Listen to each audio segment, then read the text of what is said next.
Hola, vamos a continuar con el tema de geometría analítica y en la clase de hoy vamos a ver cómo se calcula el ángulo entre dos rectas. Vamos a comenzar recordando cómo se calculaba el ángulo entre dos vectores, puesto que cuando queramos calcular el ángulo entre dos rectas nos tendremos que fijar en sus vectores directores.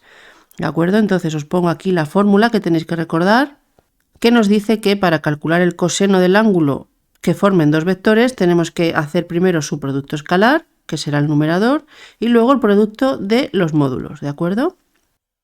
Y una vez tengamos este resultado de aquí, que se nos dará un número, alfa lo calcularemos haciendo el arcocoseno de ese número, ¿vale? Con la calculadora sería el cos a la menos 1 del numerito que nos haya dado, ¿vale? Y ya obtendremos el ángulo.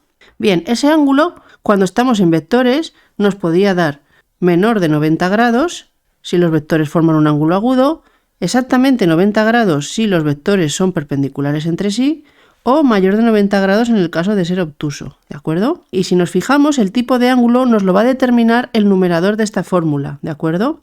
¿Por qué? Porque el denominador, que lo tenemos aquí, va a ser siempre un número positivo. Por lo tanto, el signo de ese coseno nos lo va a determinar el numerador. Por lo tanto, cuando tengamos un ángulo agudo menor de 90 grados, querrá decir que estamos en el primer cuadrante y el coseno de alfa es positivo. En ese caso, para que nos salga positivo, el producto escalar tendrá que ser también positivo.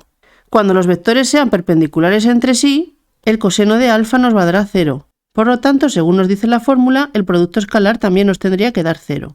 O lo que es lo mismo, si el producto escalar de dos vectores nos da 0, era porque esos dos vectores eran ortogonales entre sí, ¿vale? Ortogonal o perpendicular, es lo mismo, ¿de acuerdo? Y en el caso de ser un ángulo obtuso mayor de 90 grados, estaríamos en el segundo cuadrante y por tanto el coseno de alfa nos saldrá negativo. Por tanto, el producto escalar nos tendrá que dar negativo. Quiero decir con esto que, dependiendo de lo que nos dé el producto escalar, tendremos una situación u otra, ¿vale? Pero esto en el caso de tener vectores. Ahora vamos a pasar a las rectas. Y en el caso de tener rectas, veremos que no tendremos las tres situaciones. Vamos a suponer, por ejemplo, en el primer caso, que esos dos vectores son los vectores directores de dos rectas. Por ejemplo, esta y esta. ¿Ves? Si nos fijamos aquí, se nos forman dos ángulos suplementarios que suman 180 grados. Pero nosotros siempre tenemos que considerar el ángulo agudo, es decir, el que habíamos marcado aquí. Por lo tanto, el tercer caso, cuando estemos en rectas, no se nos va a dar. Es decir, si alfa lo consideramos como el ángulo de los vectores directores de las rectas, nuestro coseno de alfa siempre será mayor o igual que 0. Por lo tanto, tenemos que descartar el caso en que el coseno sea negativo. Y para descartar ese caso, lo que tenemos que hacer es, en nuestra fórmula, en el numerador, ponerle las barras de valor absoluto. ¿De acuerdo? Y esa sería nuestra fórmula.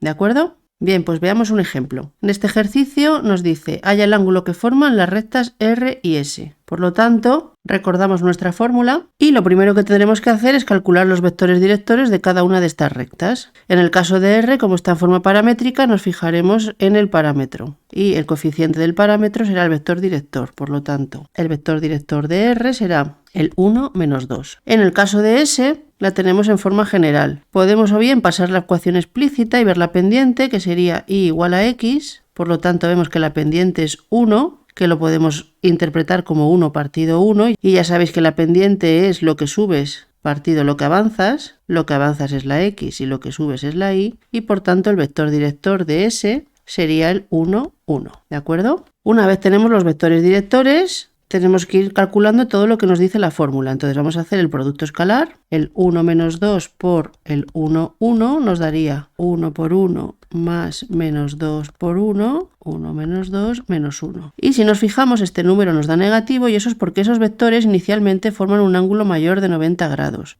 Pero como estamos en el caso del ángulo que forman sus rectas, cuando las dibujemos tendremos que considerar el ángulo menor de 90 grados. Por lo tanto, en nuestra fórmula ese número lo consideraremos en positivo, para que nos salga el ángulo correcto y descartemos el que no nos vale. Bien, una vez hemos calculado el producto escalar, ahora tenemos que hacer los módulos y el producto entre los módulos, ¿vale? Ponemos aquí módulo del vector director de R, que será 1 al cuadrado más menos 2 al cuadrado, que es la raíz de 5, y el módulo del vector director de S, que será 1 al cuadrado más 1 al cuadrado, la raíz de 2, ¿de acuerdo? Por lo tanto, ya podemos venirnos aquí y calcular el coseno de nuestro ángulo. Coseno de alfa será el valor absoluto de menos 1 partido la raíz de 5 por la raíz de 2. Es decir, esto nos va a dar en positivo 1 partido raíz de 10. Haciendo la inversa del coseno con la calculadora sacaremos el ángulo. que nos da aproximadamente 71,5 grados, ¿de acuerdo? Fijaos, si hubiésemos considerado el producto escalar negativo, me hubiese salido el coseno de alfa igual a menos 1 partido raíz de 10 y al hacer el ángulo con la calculadora hubiese obtenido su ángulo suplementario, es decir, 108,5 aproximadamente. Entre estos dos ángulos suman 180, es decir, hubiese conseguido el ángulo que no me interesa, el ángulo obtuso, ¿de acuerdo? Entonces, por eso hay que coger siempre el valor absoluto en el numerador. Y esto sería un ejemplo de cómo calcular el ángulo entre dos rectas conociendo sus vectores directores. Vamos a ver ahora otra fórmula en la que en vez de los vectores directores usaremos las pendientes, que según el tipo de ejercicio que nos ponga nos puede facilitar los cálculos. Bien, aquí tenemos esta otra fórmula donde en lugar del coseno de alfa calculamos la tangente de alfa, pero luego el ángulo saldría de la misma manera, es decir, una vez tengamos ese número, alfa será la tangente a la menos 1 del valor que nos haya dado.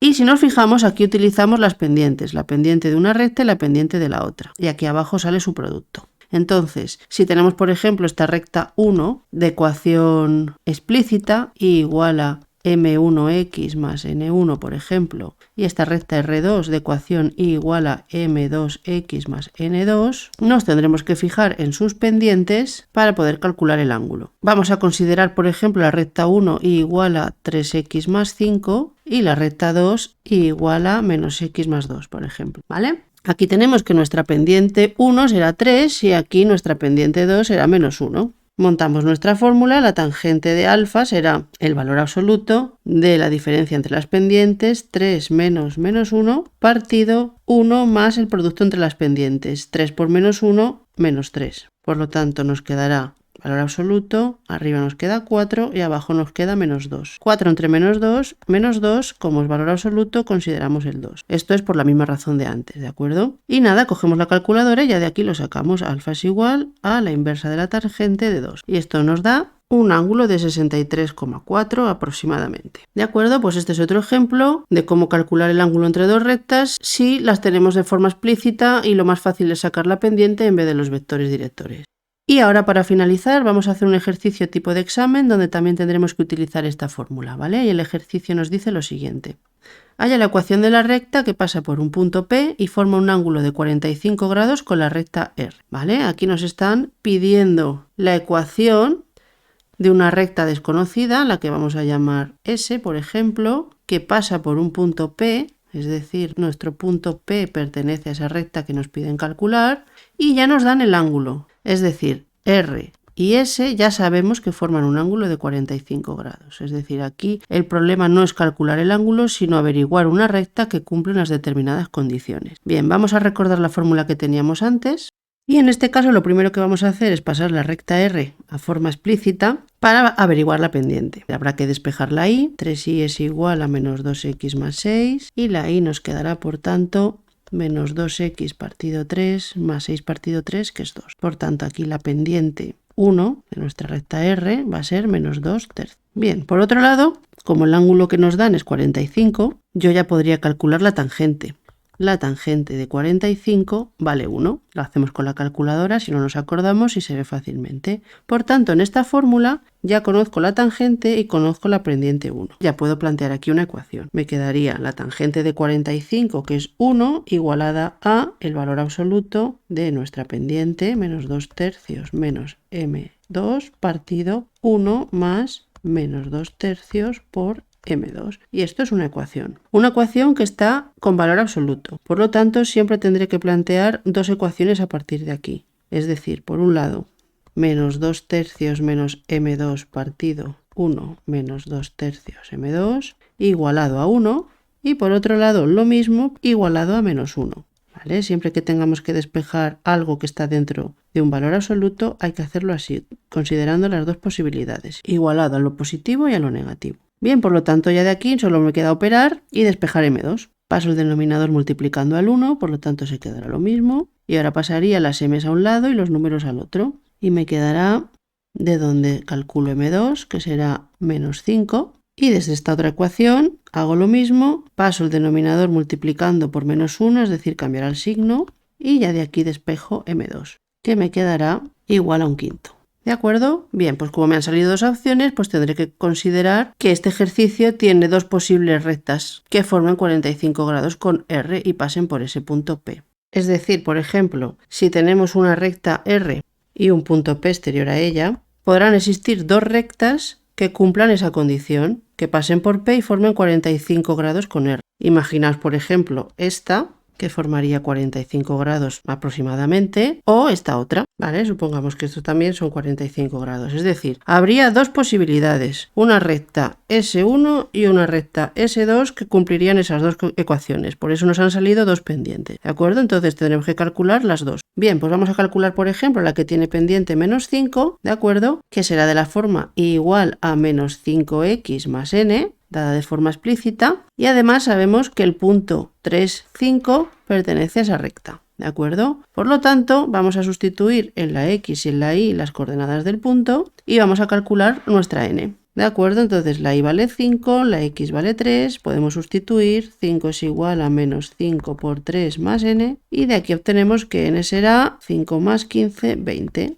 Una vez calculada la n, que es lo que nos faltaba, ya tenemos la primera ecuación de la recta, igual a menos 5x más 20. Y esa sería nuestra primera solución, ¿vale? Para el caso m igual a menos 5. Pero como tenemos otra solución, pues vamos a calcular la otra recta también. Si la pendiente es un quinto, nuestra otra solución, la recta será un quinto x más n. De manera que el punto 3, 5 pertenezca a esa recta. Entonces lo mismo, sustituyo en la x y en la y las coordenadas del punto, ¿vale? La y es 5, 5 igual a un quinto por 3 más n. De aquí calculo n, 5 menos 3 quintos será igual a 22 quintos, ¿de acuerdo? Con lo cual de aquí sacamos la segunda ecuación, igual a un quinto x más 22 quintos. Y estas serían nuestras dos soluciones, las dos ecuaciones que forman 45 grados con R y pasan por el punto 3, 5, ¿de acuerdo? Bueno, pues nada, simplemente recordar lo que hemos hecho hoy. Recordar que tenemos una fórmula con el coseno donde interviene el producto escalar y los módulos de los vectores, que si estamos en vectores podemos considerar el numerador negativo, pero en el caso de rectas solamente se puede considerar positivo, por lo tanto hay que poner las barras de valor absoluto. Que otra fórmula también para calcular el ángulo entre dos rectas es la de la tangente, usando las pendientes, y que según el ejercicio que tengamos, pues los cálculos nos pueden salir más fácil con una o con la otra, ¿de acuerdo? Pues nada, hasta aquí la clase de hoy, mucho ánimo y a seguir trabajando.